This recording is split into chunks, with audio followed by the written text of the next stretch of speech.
गोरे, इन टमाटरों से तुम क्या बनाने वाली हो?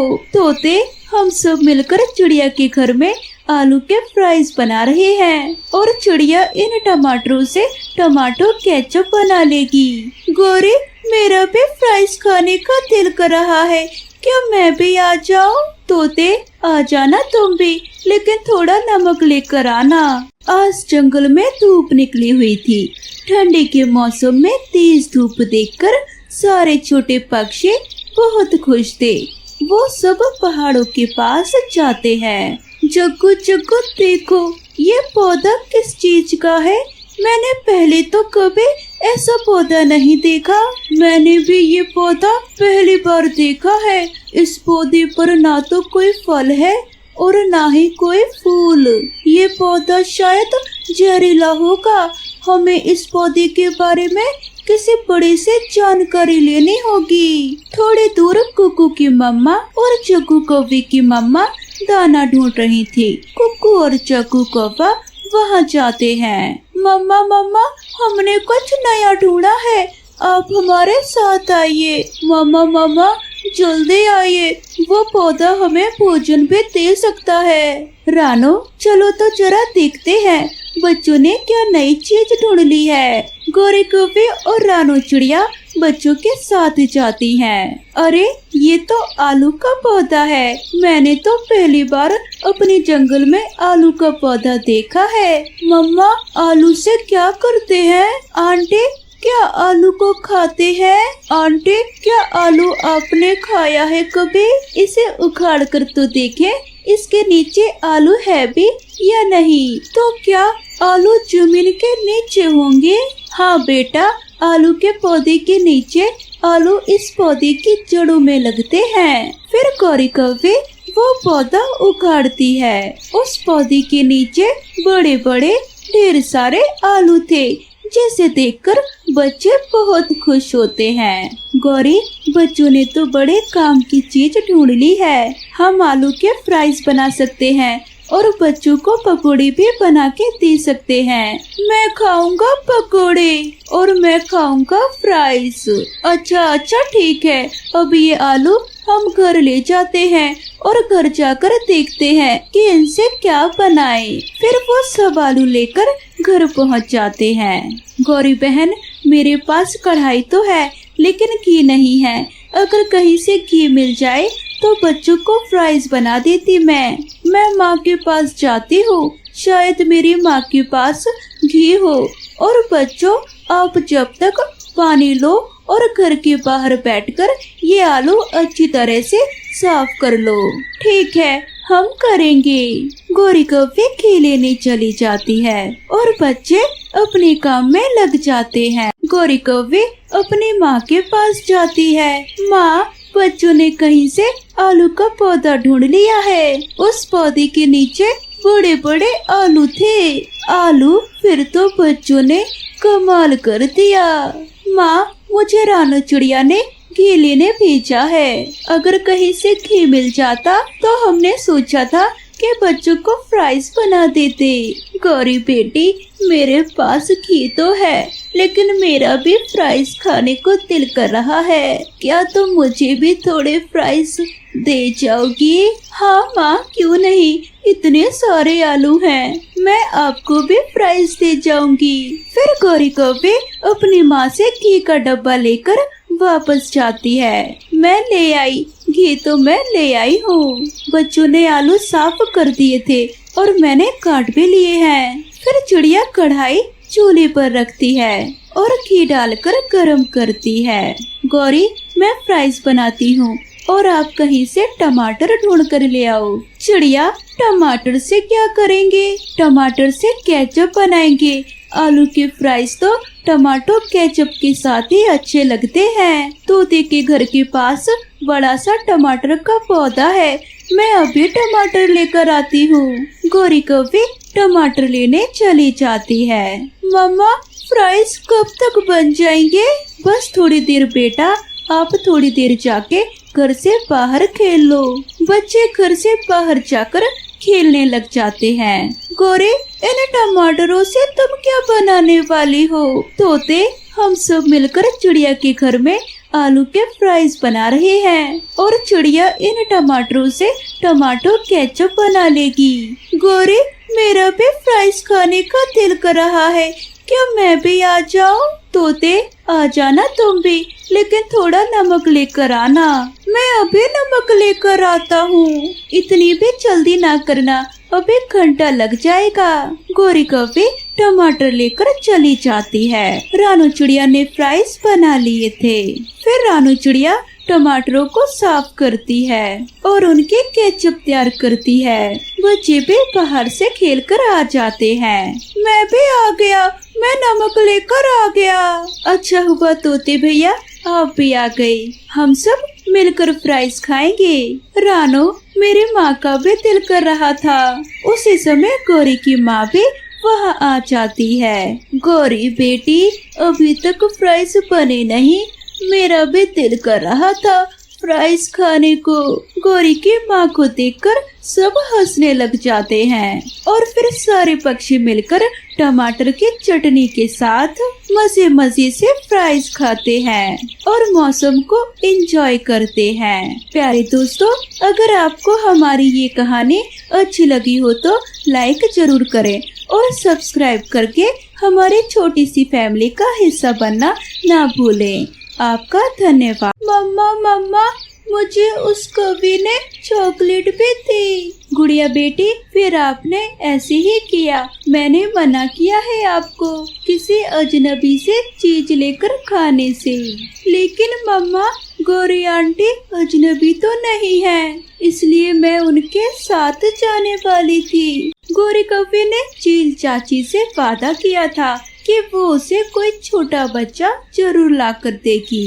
गौरी कौवी, सुन लो, अगर तुम मेरे लिए कोई छोटा बच्चा ना लेकर आई तो मैं तुम्हें ही खा जाऊंगी। ना ना चील चाची, मुझे मत खाना। मैं जरूर कोई छोटा बच्चा लेकर आऊंगी जिसे देखकर तुम खुश हो जाओगी। गौरी कौवी वहाँ से उड़ती है। पूरे 1 महीने से गौरी कौवी चील से दाना लेकर खा रही थी। वो जानती थी कि अब अगर वो चील चाची के लिए कोई छोटा बच्चा ना लेकर गई तो वो उसे छोड़ेगी नहीं। गुड़िया बेटी, याद है ना, मेरे बाद कहीं जाना नहीं और किसी पर विश्वास नहीं करना। मम्मा, आप चिंता ना करें, मुझे सब मालूम है कि खतरे में अक्ल से काम कैसे लेना है और क्या करना है। मामा चिड़िया अपनी बेटी को घर छोड़कर दाना लेने निकल जाती है। चिड़िया दाना लेने चली गई है। मैं चिड़िया की बेटी को ही चील चाची का भोजन बना देती हूँ, मेरी जान तो बचेगी। गौरी कौवी ये सोचकर चिड़िया के घर की तरफ आती है। वो दरवाजे पर दस्तक देती है। थोड़ी देर बाद गुड़िया दरवाजा खोलती है। सरप्राइज, मैं गुड़िया के लिए चॉकलेट लेकर आई हूँ। चॉकलेट देखकर गुड़िया के मुंह में पानी आ जाता है। आंटी आंटी, लाइए ये चॉकलेट मुझे दे दे, मुझे चॉकलेट बहुत पसंद है। लो ये खाओ और मेरे साथ आओ, मैं तुम्हें ऐसी 2 चॉकलेट और भी दूंगी। ये सुनकर गुड़िया खुश हो जाती है। वो गौरी आंटी से मीठी मीठी चॉकलेट लेकर खा लेती है और गौरी के साथ चल देती है। रास्ते में जाकर गुड़िया को अपनी माँ की बात याद आती है। गुड़िया बेटी, किसी पर विश्वास ना करना। गुड़िया रुक जाती है। आंटी, मैं भूल गई, घर में मेरा भाई भी है, आप यहाँ बैठिए, मैं भाई को भी ले आती हूँ, वो भी चॉकलेट ले लेगा। चील चाची तो 2 बच्चे देखकर बहुत खुश होगी। जाओ जाओ, जल्दी ले आओ, मैं यहाँ इसी जगह पर बैठकर तुम्हारा इंतजार करती हूँ, जल्दी जाओ। गुड़िया तुरंत वहाँ से उड़ती है और जल्दी से घर में जाकर अंदर से कुंडी लगा लेती है। कौवे के बच्चे ना जाने मुझे कहाँ लेकर जा रही थी। शाम तक गौरी को भी वहाँ बैठकर इंतजार करती है और फिर थक जाती है। लगता है वो छोटी सी चिड़िया मुझे उल्लू बनाकर भाग गई है। अच्छा भला शिकार हाथ लगा था, कल देखूंगी मैं तुझे छोटी चिड़िया। गौरी कौवे अपने घर चली जाती है। मम्मा मम्मा, मुझे उस कौवे ने चॉकलेट भी दी। गुड़िया बेटी, फिर आपने ऐसे ही किया। मैंने मना किया है आपको किसी अजनबी से चीज लेकर खाने से। लेकिन मम्मा, गौरी आंटी अजनबी तो नहीं है, इसलिए मैं उनके साथ जाने वाली थी। दूसरे दिन जब मम्मा चिड़िया दाना लेने जाती है तो गौरी आंटी फिर से चिड़िया के दरवाजे पर जाती है। गुड़िया गुड़िया, दरवाजा खोलो, मैं आपको कुछ देना चाहती हूँ। गुड़िया आज फिर से घर से बाहर आ जाती है। गौरी आंटी, आज आप मुझे क्या देने वाली हैं? मैं कबूतर चाचा की दुकान पर जा रही हूँ, मेरे साथ चलो, मैं तुम्हें गुब्बारे लेकर दूंगी। रंग बिरंगे लाल, पीले, नीले और सफेद गुब्बारे। आंटी सच, मुझे तो गुब्बारे बहुत पसंद है, और वो भी रंग बिरंगे। तुम मेरे साथ चलो, खुश हो जाओगे तुम। गुड़िया गौरी आंटी के साथ चल देती है। गौरी गुड़िया को कबूतर चाचा के दुकान पर ले जाती है और वहाँ से उसे 3 गुब्बारे लेकर देती है। लेकिन आंटी, इनमें सफेद गुब्बारा नहीं है। आपने कहा था कि आप मुझे सफेद गुब्बारा पे लेकर दोगी। सफेद गुब्बारा मेरे घर में है, मेरे साथ चलो, मैं तुम्हें अपने घर से सफेद गुब्बारा दूंगी। गुड़िया आज गौरी कौवे की बातों में आकर गौरी कौवे के साथ चली जाती है। जब मम्मा चिड़िया घर में आती है तो देखती है कि उसकी बेटी घर में नहीं है। मेरी गुड़िया कहाँ चली गई? मैंने तो उसे घर में ही रहने को कहा था। मम्मा चिड़िया परेशान होकर घर से निकलती है। तोते तोते, आपने मेरी गुड़िया को तो नहीं देखा? चिड़िया, आपके बेटे गुड़िया गौरी कौवे के साथ कबूतर चाचा के दुकान की तरफ जा रही थी। चिड़िया वहाँ से भागती है और सीधे कबूतर चाचा की दुकान पर जाती है। कबूतर कबूतर, क्या यहाँ मेरी बेटी भी आई थी? हाँ, वो गौरी कौवे के साथ आई थी, लेकिन वो तो गुब्बारे लेकर यहाँ से चली गई है। गुब्बारों का लालच देकर वो दुष्ट कौवे मेरी बेटी को कहाँ ले गई होगी। मुझे मेरी बेटी की खोज करनी होगी। मम्मा चिड़िया वहाँ से उड़ती है और आगे जाती है। गौरी कौवे गुड़िया को चील के पास ले जाती है। अपने सामने बड़ी चील को देखकर गुड़िया डर जाती है। चील चाची, मैंने अपना वादा पूरा किया, लो इस छोटी सी चिड़िया का नरम नरम मांस खा लो। कौवे, तुम बच गई हो। अगर आज छोटा पक्षी ना लेकर आती तो मैं तुम्हें ही खा जाती। गुड़िया ये सारी बातें सुन रही थी और सोच रही थी कि जान कैसे बचाई जाए। जब गौरी कौवे वहाँ से चली जाती है तो गुड़िया चील से कहती है, आंटी चील, बाकी के काम बाद में करना, पहले जल्दी से मुझे खा ले। मेरे पेट में बहुत दर्द हो रहा है। तुम्हारे पेट में दर्द है? वो क्यों? आंटी जी, मुझे आज एक जहरीले नाग ने डस लिया था। मैं मरने ही वाली थी कि कौवी आंटी मुझे उठाकर आपके पास ले आई। शायद वो मेरे जहरीले वाले मांस से आपको भी मारना चाहती है। छोटी चिड़िया, क्या तुम मरने वाली हो? क्या तुम्हें नाग ने डस लिया है? तो क्या, मैं तो चाहती हूँ कि आप मुझे जल्दी से खाकर दर्द से मुक्ति दे दें। गौरी के बच्चे, अब कहाँ जाओगी तुम? मैं छोड़ूंगी नहीं तुझे। गुस्से में चील चाची वहाँ से भागती है। गुड़िया मौका पाकर अपने घर की तरफ उड़ जाती है। चील चाची गौरी कौवे को रास्ते में ही पकड़ लेती है। मुझे मारना चाहती है काली कौवे। अब देख मैं तेरा क्या हाल करती हूँ। चील चाची, मुझे जाने दो, उस छोटी चिड़िया को खाओ वरना वो भाग जाएगी। वो बहुत चालाक है। पहले मैं तुझे खाऊंगी, उसे नहीं। उसका जहर वाला मांस खिलाकर तू मुझे मारना चाहती है ना? ना, नहीं। वो चील गोरी की गर्दन मरोड़ देती है और उसे कच्चा ही खा जाती है। ऐसे गोरी कौवे ने जो गड्ढा दूसरों के लिए खोदा था उसमें खुद ही गिर जाती है। बुलबुल बुलबुल, कल मैं जा रही थी कि मुझे उस सामने वाले पेड़ से मीठा अमरूद मिला था। बुलबुल का ध्यान जैसे ही दूर अमरूद के पेड़ की तरफ जाता है, गोरी कौवे बुलबुल के आधे दाने चुरा लेती है। गोरी कौवे ने एक पेड़ के नीचे मकई के दाने भूनने की भट्टी लगाई हुई थी।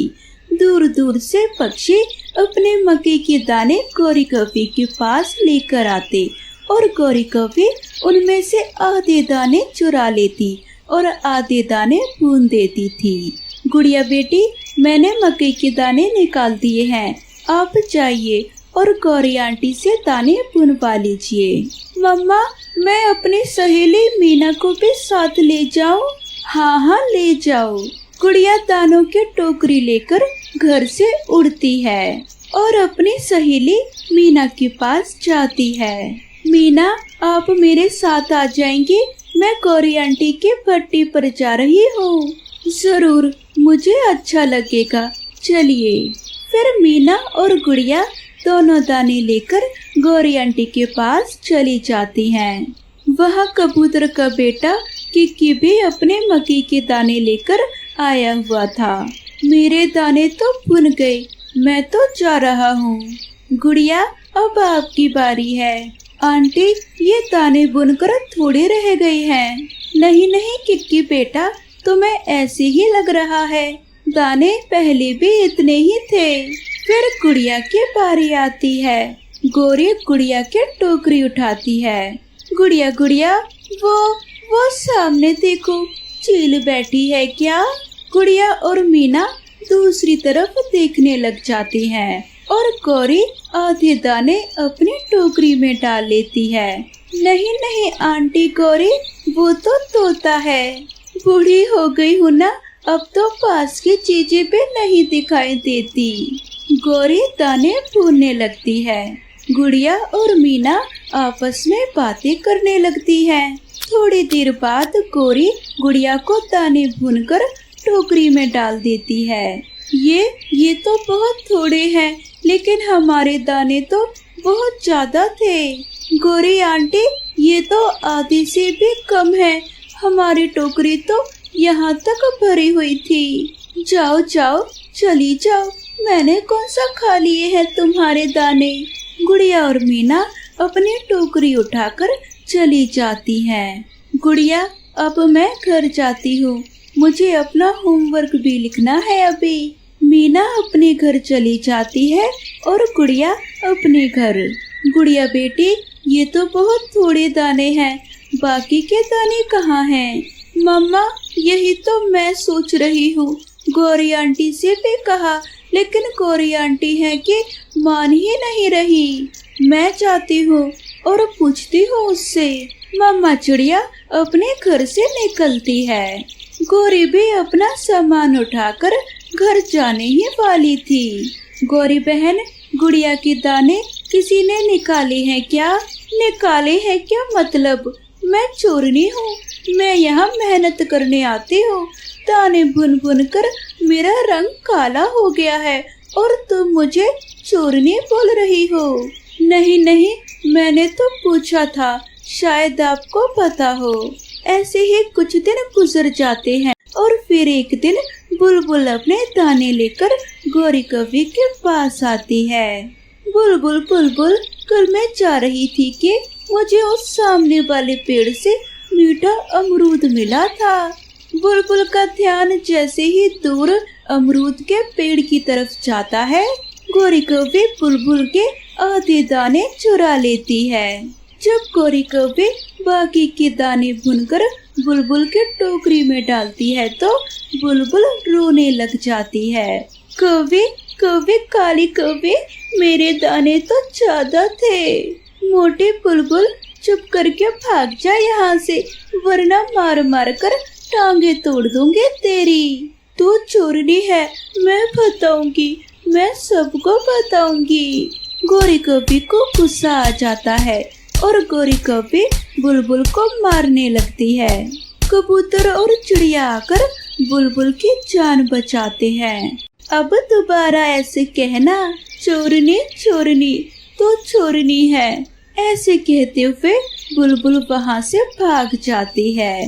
गोरी, बुलबुल ने सच कहा है, तू सच में चोरनी है। तू चोरनी है, सबके दाने चुराती है। पूरे जंगल में बात फैल जाती है और सबको पता चल जाता है। और अब कोई भी पक्षी गोरी कौवे के पास अपने दाने लेकर आने की बजाय रिंकी के पास जाने लगते हैं। रिंकी चिड़िया के पास पक्षियों के भीड़ लग जाती है और गोरी कौवे बैठी मक्खियाँ मार रही थी। अब तो गोरी कौवे के पास खाने को भी दाना नहीं बचा था। वो बैठी रो रही थी। अच्छा भला घर का खर्चा चल रहा था और खाने को दाना भी मिल रहा था। मेरे लालच ने मुझे कहीं का ना छोड़ा, सारा धंधा ही उजड़ गया मेरा तो। लेकिन अब पछताई क्या, जब चिड़िया चुग गए खेत। सुंदरवन के जंगल में आकाश नाम का चिड़ा अपनी पत्नी रानो, बेटी गुड़िया और बेटे कुकू के साथ रहता था। आकाश चिड़े का अपना एक मटर का खेत था। उसके खेत में मटर बड़े ही मीठे हुआ करते थे, जो पूरे जंगल में सबको बड़े ही पसंद आते थे। सभी पक्षी उसी की मटर खरीदना पसंद करते थे। एक रोज, इस बार फसल बहुत ही अच्छी हुई है, इस बार अच्छी कमाई होगी तो मैं अपने पूरे घर की मरम्मत कराऊंगा और घर में नया बिस्तर भी लाऊंगा, ताकि रानो तुम्हें इस टूटे घोंसले पर ना सोना पड़े। भगवान करे आपका काम यूं ही चलता रहे और आप खूब तरक्की करें और हम अपने बच्चों का प्राइवेट स्कूल में दाखिला करवा सकें। सच कहा तुमने, बस थोड़ा पैसा और कमा लूं तो मैं एक बड़ा सा खेत खरीद लूंगा, फिर उसमें मटर की खेती और बढ़ा दूंगा, फिर अपनी मटर की फसल शहर में जाकर बेचूंगा। अच्छा, आज मुझे मटर की कटाई भी तो करनी है, तो मैं चलता हूँ रानो। आज तो काफी सारी कटाई करनी है, तो मैं भी आपके साथ खेत पर चलती हूँ। आकाश और रानो खेत चले जाते हैं। उसके खेत के बगल में ही उनके पड़ोसी कालू कौवे का भी खेत था, लेकिन उसके खेत में मटर की फसल बिल्कुल भी अच्छी नहीं थी, जिस कारण वो आकाश चिड़े का खेत देखकर उससे जलता था। हम दोनों का खेत तो आसपास ही है, फिर इसके खेत की फसल इतनी अच्छी और मेरी इतनी खराब, जरूर इसी ने कुछ उल्टा सीधा किया होगा मेरे खेत के साथ, तभी मेरे खेत की फसल इतनी अच्छी नहीं हुई। कालू मन ही मन ये सब सोच रहा था। तभी वो देखता है कि आकाश के पास एक व्यापारी पक्षी आता है। आकाश, इस बार तुम्हारे खेत की फसल तो बड़ी अच्छी हुई है, इस बार मुझे 100 किलो मटर चाहिए। अगर तुमने किसी और को कहीं बेचा है तो उसमें से 100 किलो तुम मुझे दे दो। ठीक है साहब, वैसे भी इस बार मेरे खेत में पूरे 250 किलो की मटर की खेती हुई है। ये कहकर सेठ वहाँ से जाने लगता है। तभी कालू सेठ से कहता है, सेठ जी, जरा मेरे खेत की फसल के मटर भी लीजिए। अच्छा, पहले टेस्ट तो करवा अपने मटर। जी ये लीजिए। कालू कौवा उसे मटर खाने को देता है, लेकिन जैसे ही सेठ उस मटर को चखता है तो बुरा सा मुंह बनाते हुए कहता है, माफ करना, लेकिन मैं तुमसे ये मटर नहीं खरीद सकता, ये तो बड़े ही बेस्वाद हैं, इसे तो मुझसे कोई भी ग्राहक नहीं खरीदेगा। अच्छा, मैं चलता हूँ। ये कहकर वो वहाँ से चला जाता है। तभी कालू आकाश चिड़े से, तुम्हारे ही कारण मेरे फसल की बिक्री नहीं हो पाई। हम दोनों के खेत आसपास हैं, लेकिन इसके बावजूद भी मेरे खेत की फसल अच्छी नहीं होती। इसका मतलब तूने जरूर मेरे खेत की फसल खराब करने के लिए कुछ डाला है। ये आप कैसी बातें कर रहे हैं? मैं ऐसा क्यों करूँगा और मैं ऐसा क्यों चाहूँगा? बस बस अब ज्यादा भोला बनने की कोशिश मत करो। मैं जानता हूँ तुमने ही कुछ किया है ताकि मेरे खेत की फसल खराब हो जाए और सब तुमसे ही मटर खरीदें। मैं कुछ कह नहीं रहा, इसका मतलब ये नहीं कि तुम कुछ भी बोलते जाओगे। मैंने हमेशा पूरी ईमानदारी से अपना काम किया है। ना तो मैंने कभी किसी का बुरा किया है और ना ही मैं कभी किसी का बुरा सोच सकता हूँ। कालू भाई, आप जो भी सोच रहे हैं वो गलत सोच रहे हैं। इसके अलावा हमें अपनी सफाई के बारे में कुछ भी नहीं कहना। हम जानते हैं आप परेशान हैं, लेकिन इसका मतलब ये नहीं कि आप हमें कुछ भी बोलेंगे। आकाश जी, चलिए यहाँ से। ये कहकर वो वहाँ से चले जाते हैं। कालू की बात सुनकर उन दोनों को बहुत बुरा लगता है। 3 दिन बाद आकाश सेठ जी को 100 किलो मटर बेच देता है, जिसके उसको अच्छे खासे पैसे मिल जाते हैं। अभी भी उसके पास खेत के लगभग 150 किलो मटर बच जाते हैं। जब सेठ जी के खरीदे हुए मटर ग्राहकों ने खरीदे तो वो मटर ग्राहकों को बड़े ही पसंद आए, तो बाकी ठेकेदारों ने भी आकाश चिड़े की बची हुई मटर खरीदने का ऑर्डर दे दिया। हे भगवान, तेरा लाख लाख शुक्र है। पता है रानो, हमारे सारे मटर बिक गए। हमारी बची हुई मटर बिकने के भी ऑर्डर आ गए। अब मैं सोच रहा हूँ कि बाकी मटर बिकने के बाद मेरे पास जब सारे पैसे आएंगे तो उनमें से मैं कुछ पैसे कालू भाई साहब को दे दूंगा, ताकि वो फिर से अपनी फसल उगा सके। इस बार उन्हें फसल में काफी नुकसान हुआ है, तो उनके काम आ जाएंगे। लेकिन वो तो आपको ही अपने फसल खराब होने का जिम्मेदार मानते हैं। उन्होंने आपको कितना बुरा भला कहा, उसके बाद भी आप उनकी मदद करना चाहते हैं। काश वो आपके मन के भावों को समझ पाते। भले ही वो हमारे बारे में कुछ भी सोचे रानो, लेकिन है तो वो हमारे पड़ोसी ही ना, तो हमें उनकी मदद करनी चाहिए। जहाँ आकाश चिड़ा कालू के बारे में इतना सोच रहा था, वहीं कालू के मन में तो उसके खिलाफ गुस्सा पनप रहा था। उस आकाश को बड़ा घमंड है ना खुद पर, अब मैं उसका घमंड चूर चूर कर दूंगा। लेकिन कालू जी, हम ऐसा कैसे करेंगे? गौरी जी, मैं उसकी सारी फसल खराब कर दूंगा। वो कैसे कालू जी? फिर कालू कौवा गौरी को अपनी पूरी योजना बताता है। फिर वो दोनों बहुत खुश होते हैं और फिर कुछ देर बाद रात हो जाती है। जंगल में सभी पक्षियों के सोने के बाद आधी रात को कालू कौवा आकाश चिड़े के उस गोदाम में जाता है और वहाँ आग लगा देता है। अब आएगा मजा, हा हा हा हा हा। अगली सुबह जब आकाश गोदाम में जाता है तो देखता है कि गोदाम में रखी उसकी सारी फसल जल चुकी होती है। हे भगवान, हे भगवान, ये क्या हो गया? मेरी समझ में तो कुछ नहीं आ रहा। मेरी फसल, मैं बर्बाद हो गया।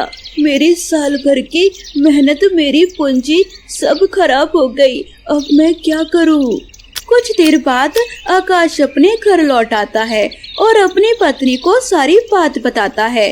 उसकी पत्नी उसे समझा बुझाकर किसी तरह शांत करती है। आप हिम्मत मत हारिए जी, सब कुछ ठीक हो जाएगा। हम फिर से मेहनत करेंगे। हाँ पापा, आप परेशान मत हो, भगवान जी है ना, वो सब ठीक कर देंगे। मेरी बच्ची। अगले दिन आकाश चिड़ा फिर से अपने खेत पर मटर के बीज बोने जाता है, तो देखता है कि उसका खेत हरे भरे मटर की फसल से लहला रहा है। ये देखकर वो हैरान हो जाता है। उसे तो अपनी आंखों पर यकीन ही नहीं होता। ये कैसे हो सकता है? मेरे खेत में मटर की हरी भरी फसल कैसे उगाई? कहीं मैं कोई सपना तो नहीं देख रहा ना? नहीं, ये कोई सपना नहीं है। आकाश चिड़े, ये हकीकत है, जरा यहाँ तो देख। आकाश चिड़े, मैं हूँ जादुई मटर। आकाश चिड़ा जब उस तरफ देखता है तो वो हैरान रह जाता है, क्योंकि उसके सामने एक जादुई बोलने वाली मटर खड़ी थी, जिसके 2 छोटे छोटे हाथ पैर और 2 आंखें भी थी। अरे तुम कैसी मटर हो जिसके हाथ पैर भी हैं? मैं एक जादुई मटर हूँ और यहाँ पर तुम्हारी मदद के लिए आई हूँ सब्जियों के लोभ से। कुछ समय पहले मैं तुम्हें देख रही थी। तुम्हारे पड़ोसी ने तुम्हें कितना गलत कहा, लेकिन फिर भी उल्टा तुमने उसकी मदद के बारे में सोचा। लेकिन जब उसने अपनी जलन के चलते तुम्हारी फसल में आग लगा दी तो मुझसे रहा नहीं गया। मैं तुम जैसे नेक इंसान को इस तरह मुसीबत में नहीं देख सकती, इसलिए मैं तुम्हारी मदद करने चली आई। तो ये आग कालू भैया ने लगाई। कोई बात नहीं हरी मटर, मैं चाहता हूँ जैसे तुमने मेरे खेत को हरा भरा कर दिया, ऐसे ही तुम उनके खेत को भी हरा भरा कर दो। ये कहकर तुमने तो मेरा दिल ही जीत लिया। अगर तुम ऐसा ही चाहते हो तो ठीक है, मैं तुम्हारे कहने पर उसके खेत में भी हरे भरे मटर की जादुई फसल की पैदावार कर देती हूँ। पीछे खड़े कालू और गौरी ये सब सुन रहे थे और उन्हें अपनी करनी पर बड़ा ही पछतावा था। वो आकाश चिड़े के पैरों में गिड़गिड़ाकर उससे माफी मांगते हैं। मुझे माफ कर दे मेरे दोस्त, मैंने तेरे साथ कितना गलत किया, लेकिन फिर भी तू बहुत ही नेक दिल पक्षी है रे। आकाश चिड़े ने उसे माफ कर दिया और उसे गले से लगा लिया। उस दिन के बाद से कभी आकाश की जादुई मटर की फसल खत्म नहीं हुई और उसके मटर पहले से भी ज्यादा टेस्टी हो गई, जिससे उसकी बिक्री अब कई गुना बढ़ गई। अब उसने बड़ा सा घर बना लिया, साथ ही अपने बच्चों को प्राइवेट स्कूल में पढ़ने डाल दिया।